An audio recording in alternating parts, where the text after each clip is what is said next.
Welcome back to Life and Fork. It's 2021, a whole new year. It's time to answer some Q&A from Facebook and Instagram users, so stay tuned.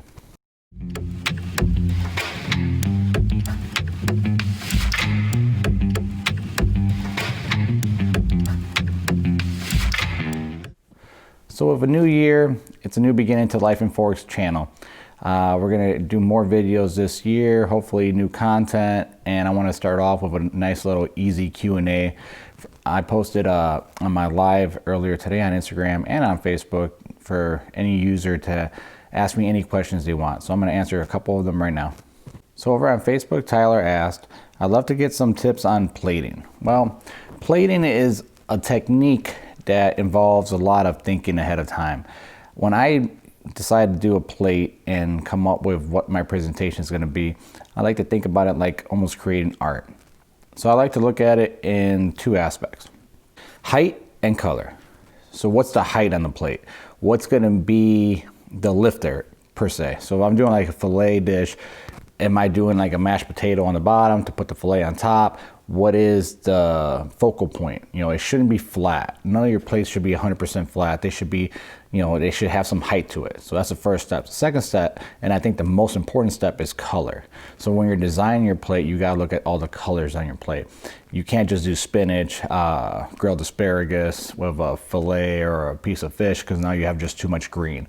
So where is the vibrant colors coming from? An easy way to do that is using the sauce, to bring out colors. Like if you do like a roasted red pepper sauce, or even like a chimichurri sauce or pesto, nice green colors. So looking at those things, that's the most important things, is the height and the color. That's my way of plating. That's the technique I use. So pre-visioning, I guess, is, I don't even know if that's a word, but just thinking ahead, kind of visualizing it, grabbing your empty plate and just kind of figuring out what's gonna go where and how. That's how you do the plating. So that's the only advice I can give on plating.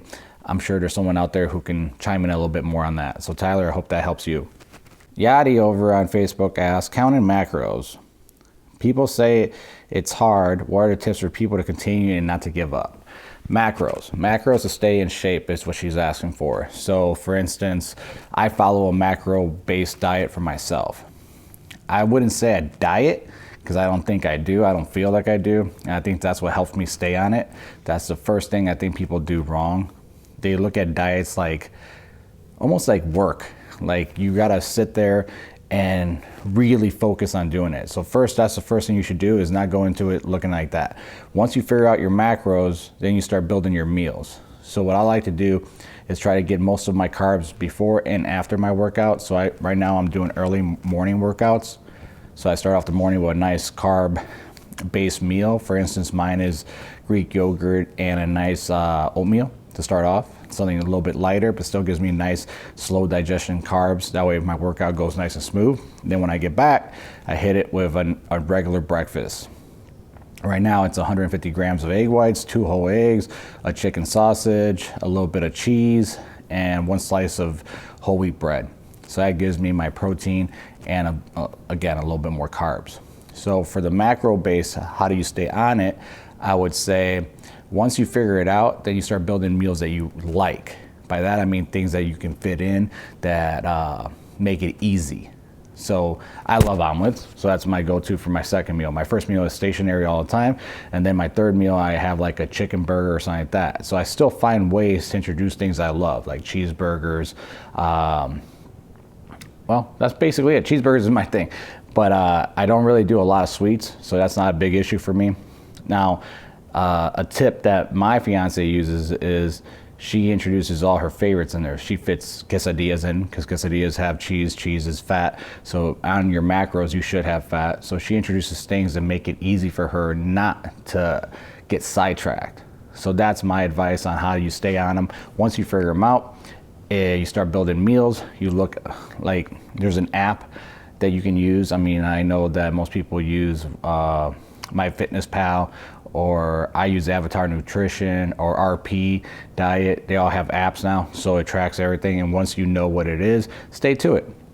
You can always deviate a little bit. I believe in at least 1 cheat meal a week, and that usually keeps you on. And then find a goal weight that's realistic. Most people follow what you see on Instagram or on Facebook, and that's not realistic.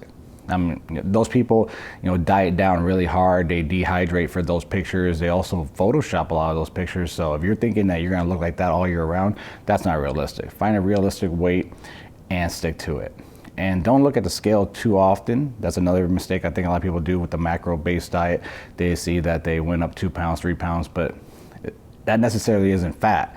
That could be water, that could be bloating, that can be a lot of different things. So don't do that. Look at things that really matter, like how do your jeans fit? How does the shirt fit? When you take pictures, how do you look? Look at things like that. And it's also hard when you're with someone all the time, because they're never going to be able to be the ones that give you the best advice, because they see you all the time. So they're used to you all the time. They don't see the change in your body. But other people will. If you run into people at the gym or out at the store or whatever, they're the ones that are going to be able to tell you wow, you're looking, bigger for a guy. That's a good word. And I know for a girl that is not a good word, but for us, hearing, oh, wow, you're looking bigger is a good thing. So that's how you stick to your macros. Crystal over on Facebook, what do I eat in a day? Okay, so that was kind of basically Yadi's question, but what I eat mostly in a day, I start off with my first meal, pre-breakfast I should say, which is the oatmeal and the Greek yogurt. Then after my workout, I do a real breakfast, which is my omelet, which consists of egg whites, whole eggs, turkey sausage or chicken sausage, and a piece of toast. Then I go into my lunch, which is usually either shrimp, salmon, or chicken, about 6 ounces of protein, 120 grams of white rice, and some kind of veggie. Sometimes, mostly I don't eat a lot of veggies, so I won't even lie, but something there. And then I go into a midday snack, which is, it can go from anything like as simple as an apple with a little bit of almond butter to a piece of toast with almond butter, something like that. Then I go into my dinner, which again is about 6 ounces of protein, usually lean beef or chicken, again with another 115 grams of rice. And that's my meals for my whole day. So hopefully that answers that. They're pretty straightforward. And then on Sundays, this is the day that I love the most, because that's the day I give myself a cheat meal. My cheat meal is epic. They have the Balvin meal at McDonald's. That's nothing compared to what I do. My Jesse Balvin meal consists of 2 Big Macs, a 20-piece nugget, a large fry, and a Diet Coke with honey mustard. And I swear to you, I can put all that food down in one sitting. That's the Jesse Balvin meal. So if you ever want to challenge yourself, do that and then post it and tag me. I want to see if you can complete that meal. That's my cheat meal. That happens on Sundays. Sean on Facebook asks, how do you choose good quality scrimps? I'm sure he means shrimp, but he says scrimps from the market. Now, good quality shrimp is, again, something that you learn through time. Shrimp come in 2 colors, white or brown. There is white or brown. They come either fresh or frozen, but at the store, you can buy them already defrosted, which mostly they already came frozen. They just defrosted them for you, or you can buy them in a frozen bag.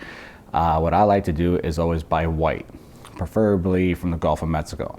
If you can't find that, any white shrimp works. I don't ever go for the small shrimp, and I don't ever go for the really biggest shrimp. I usually go from anywhere from 2630s to 1620s. That's 16 to 20 shrimp per pound, or 2630 per pound. So when I choose my shrimp, I always buy based on price, but it is the white shrimp always. And right now we're buying from Sam's Club.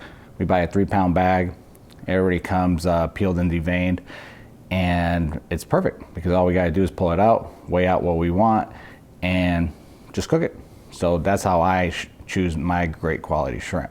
At work it's different, because I got more suppliers, but if I was just a regular person on the street just buying, right now, like I said, Sam's Club is a spot that I go to. Costco has really great prices also.